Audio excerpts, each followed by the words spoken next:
Good evening to everybody. I am Sid Srinivas, School Assistant Social, JPSS Dandarapalli. Today we discuss 10th Social History topics, 12th chapter. But our chapter name is World Between the World Wars. రెండు ప్రపంచ యుద్ధాల మధ్య ప్రపంచం అనే topic గురించి ఇప్పుడు మనము చర్చించుకోబోతున్నాము. Introduction. In this chapter we discuss the beginning of the 20th century. It means 1980 to 1950 AD, and we discuss about two world wars. World War I 1914 to 1918, World War II 1939 to 1945. Causes and consequences of two world wars. Afterwards, the formation of UNO to ensure world peace and development. The next heading, the 20th century.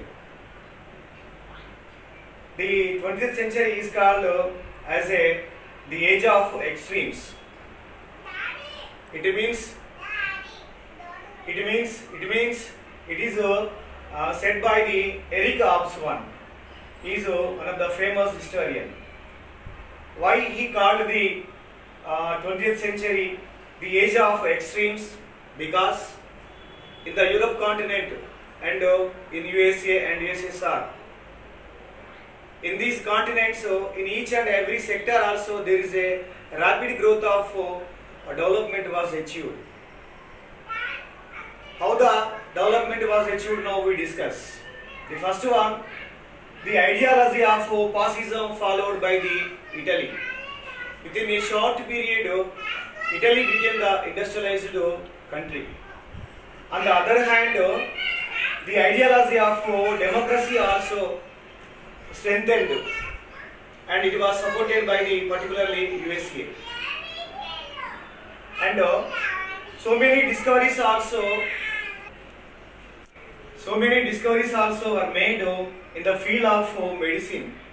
Different kinds of medicines also introduced and supplied to the people. That's why people's life expectancy increased highly. And another one, literacy levels also highly increased.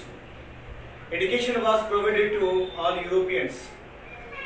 What is the meaning of literacy? Literacy means how to read and write in their mother tongue languages. It is called literacy. The best education also had access to the people. Nearly 100 above countries formed the democratic system also. They got the independent and they have the democratic system. At first time people know about the film sector also. They know about cinemas also. And two important countries are there. Total world countries also influenced by these two countries because of their particular ideologies.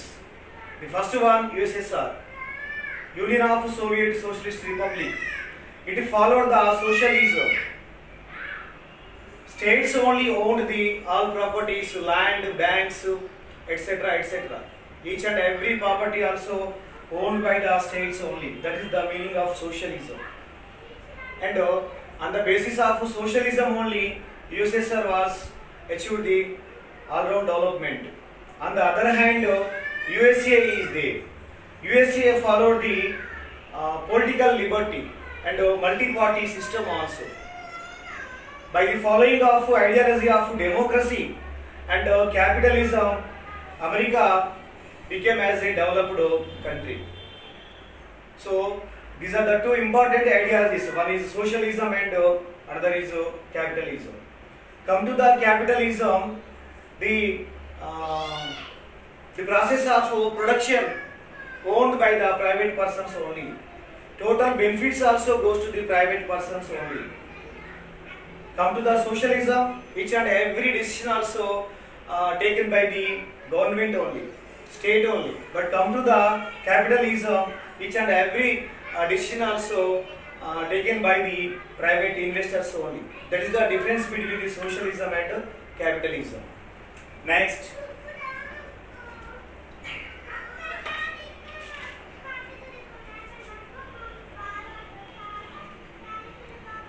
Among the world countries, totally two blocks are there. Western bloc and Eastern blocks. Western blocks means Britain, USA, France, USSR. They are called Western blocks. Eastern blocks means Germany, Austria, Hungary, Italy. In this way, two blocks are there, Western blocks and Eastern blocks. The duration of First World War, it was started 1914 AD and it was continued up to 1900 18 AD. 4 years it was continued. Here, not only Western Bloc nations and Eastern Bloc nations, some of the other countries also indirectly participated in the First World War. For example, China, Japan, these countries took part on the side of Eastern Bloc. Come to the USA, USA also took part on the side of Western Bloc. For example, our India is there. Our India also indirectly participated because our India is one of the colony of Britain. In this way, some of the countries directly took part in the First World War and some of the other colonial countries also took part indirectly. In this way, almost all countries also participated in the First World War. That's why only that war is called as World War I, 1914 to 1918. And now we discuss causes for the World Wars. World War I and II. At first now we discuss causes for the World War I.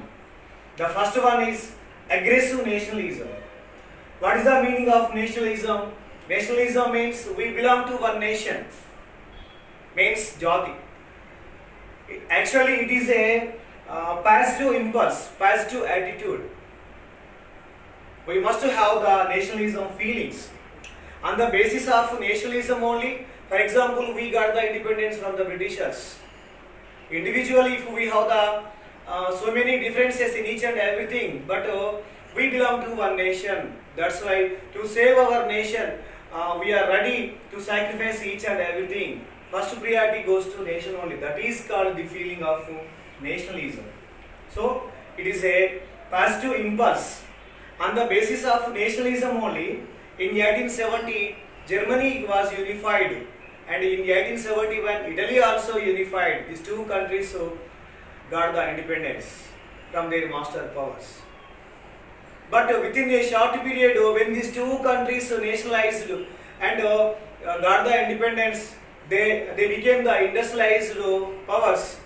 They adapted the aggressive nationalism. Aggressive nationalism means Druhamkara Jatiyavada. It is called aggressive nationalism. It is a negative impulse. It means our nation only greatest nation than the other nations. And they hurted particularly Germany and Italy by the following of Nazism and fascism. They hurted the neighboring countries also. And finally these two countries only became the causes for the outbreak of World War I. That is called aggressive nationalism. Next one, imperialism. Imperialism means industrialized nations are there. They have the number of industries in their own countries, either Western Bloc powers and Eastern Bloc powers, whatever it may be. For their own industries,